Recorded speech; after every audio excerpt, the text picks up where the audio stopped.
Shalom, sahabat khotbah populer. Yesus yang populer harus dikhotbahkan. Terbongkar, orang bisa gagal mengusir setan. Ternyata ini bicara tentang strategi. Ada orang itu bertanya sama saya, Ah, kenapa kok ngusir setan mereka ada yang gagal? Karena salah ucap. Nah, gini. Yesus Kristus, Tuhan kita, bicara dalam Injil Yohanes. ya, Yaitu berdoa di dalam namaku. nama Yesus. Amin. Amin. Nah, arti di dalam di sini adalah di dalam kehendak Tuhan, di dalam otoritas Tuhan, di dalam rencana Tuhan, di dalam izin Tuhan, dalam benteng Tuhan, dalam pemeliharaan dan pelindungan Tuhan. Maka kita ini doa selalu di dalam nama Tuhan Yesus. Amin. Tetapi kalau ngusir setan, bukan di dalam. Injil Markus berkata, demi nama Tuhan Yesus. Demi nama Tuhan Yesus Pak Daud ya. Beda. Jadi gini, ingat waktu perang Gideon, berkata apa? Pedang demi nama Tuhan dan demi Gideon. Betul? Betul. Hakim-hakim. Nah, kalau ngusir setan itu kan perang demi nama Tuhan Yesus. Betul. Jangan berkata dalam nama Tuhan Nama Yesus.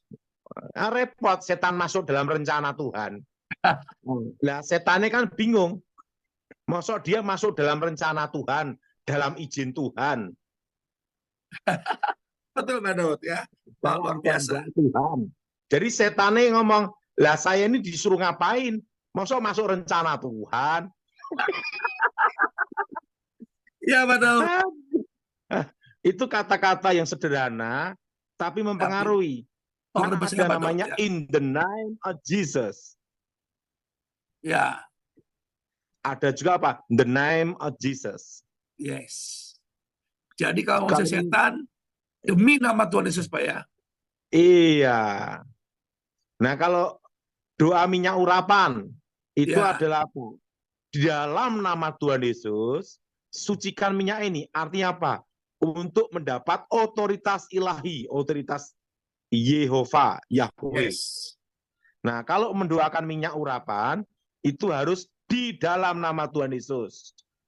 Kan di Alkitab tertulis, para penatua mengoleskan minyak demi nama Tuhan.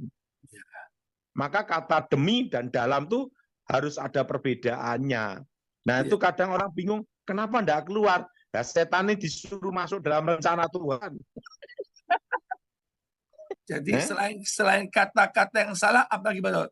Sehingga seseorang gagal mengusir setan Pak Daud. Ya, kurang iman karena ketakutan. Kurang iman ya. Jadi iblis bisa membuat kita takut duluan Pak Daud ya. Makanya ada namanya otoritas dan prioritas. Nah, kalau di dalam nama Yesus, itu adalah prioritas. Kehendak dalam rencana Tuhan.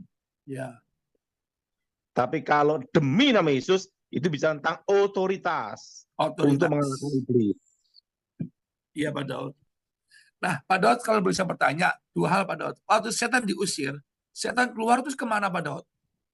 Itu bukan urusan kita. Kita tidak nyiapin properti rumah. Ya Pak Daud. Oke, yang kedua Pak Daud. Biar jemaat juga lebih pintar Pak Daud. Banyak orang pendoa kalau ngusir setan pasti pakai bahasa roh kuat-kuat Pak Daud. Itu gimana Pak Daud? Belum apa-apa udah berbahasa roh Pak Daud. Adalah komunikasi antara manusia dengan Elohim langsung. Nah, bahasa roh dulu enggak apa-apa, baru ngusir setannya demi nama Yesus. Yaitu apa? Menarik hadirat Elohim dulu.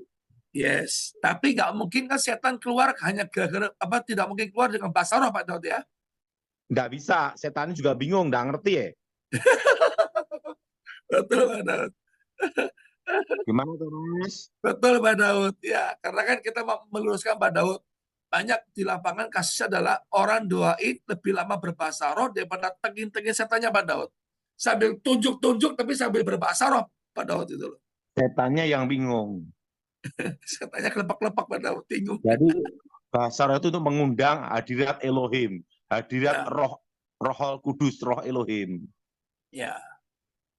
Jadi harus ada kejelasan antara demi Dan dan di dalam. di dalam.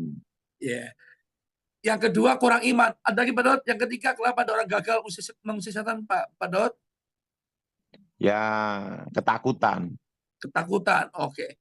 Berarti seringkali kan iblis bikin kita takut ya Pak. Padahal iblis setan sudah nggak punya kuasa Pak ya. Hanya bisanya menakut-nakuti Pak Daud ya. Ya, Ya.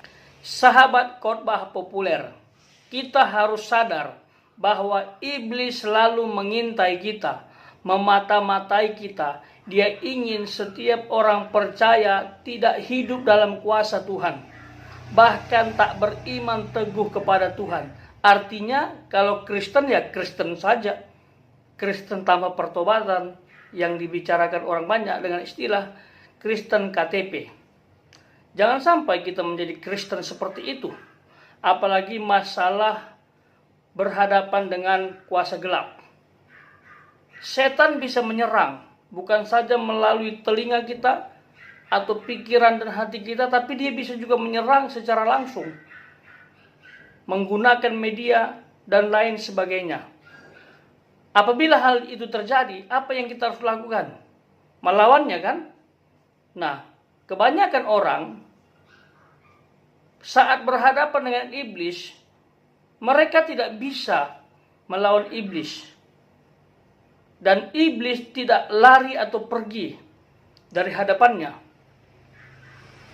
Kenapa itu bisa terjadi? Ternyata hambanya Evangelis Daud Tony telah menyampaikan kesalahan-kesalahan yang kerap terjadi sehingga iblis tidak kabur atau pergi saat diusir. Saya pikir apa yang disampaikan masuk akal. Yang pertama masalah pengucapan doa, yaitu doa dalam nama Yesus dengan doa demi nama Yesus.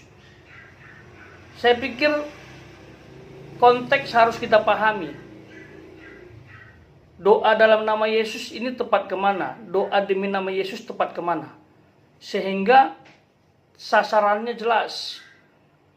Lalu beliau simpulkan bahwa doa menggunakan istilah nama Yesus itu buat sesuatu yang masuk dalam kerja Allah atau tim Allah, atau sesuatu yang tepat untuk dijadikan sebagai media Allah dalam pelayanan, sehingga layak menggunakan dalam nama Yesus, artinya dalam Tuhan, karena kita ini disebut dalam nama Allah, kita ini disebut dalam nama Yesus atau pengikut-pengikut Kristus. Sementara untuk musuh Allah atau seteru Allah tidak boleh menggunakan dalam nama Yesus, tetapi demi nama Yesus. Kita tonjolkan nama Yesus untuk melawan, untuk mengalahkan musuh Allah, seteru Allah. Lalu berikutnya adalah iman. Hambanya Evangelis Daud Tony menekankan iman. Itu penting dalam setiap orang percaya.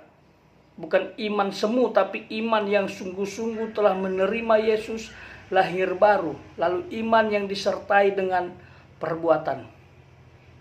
Ini adalah dasar. Kalau tidak beriman, gimana iblis takut? Alkitab tidak bisa ngusir setan.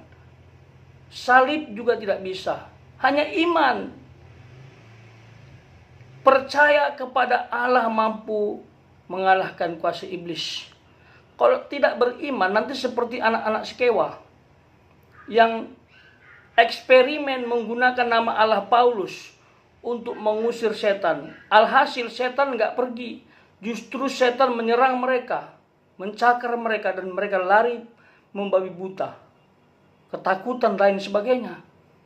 Itu karena yang mengusir itu tidak beriman kepada Yesus. Beda dengan Paulus, beda dengan murid-murid yang lain. Karena mereka beriman, itu dasarnya begitu mengucapkan doa demi nama Yesus, iblis tunggang langgang. Itu. Jadi miliki iman yang teguh dulu. Jangan sembarang usir. Kalau Anda tidak beriman teguh kepada Tuhan Yesus, apalagi ikut-ikutan, setan iblis tidak akan pergi. Justru bisa menyerang Anda atau sahabat dimanapun berada. Ya, untuk usir setan tidak bisa eksperimen, harus sungguh-sungguh. Apabila urgen, mengganggu, membahayakan nyawa, usir dia demi nama Tuhan Yesus. Itu. Lalu yang berikutnya terakhir, hambanya mengingatkan harus penuh dengan keberanian. Memang rasa takut itu manusiawi, apalagi kita berhadapan dengan kuasa jahat ya. Ini saya pikir tidak mudah. Apalagi dia punya banyak trik untuk menjatuhkan anak-anak Tuhan. Kadang anak Tuhan tidak sadar sedang dikecoh oleh iblis. Bisa diserang di keluarga, bisa diserang di tempat pekerjaan, bisa diserang di tempat pelayanan. Itu iblis. Intinya iblis ingin kita jauh dari Tuhan, sombong, tidak menyenangkan hati Tuhan. Dia ingin kita menjadi orang paling jahat di muka bumi yang selalu melawan Tuhan.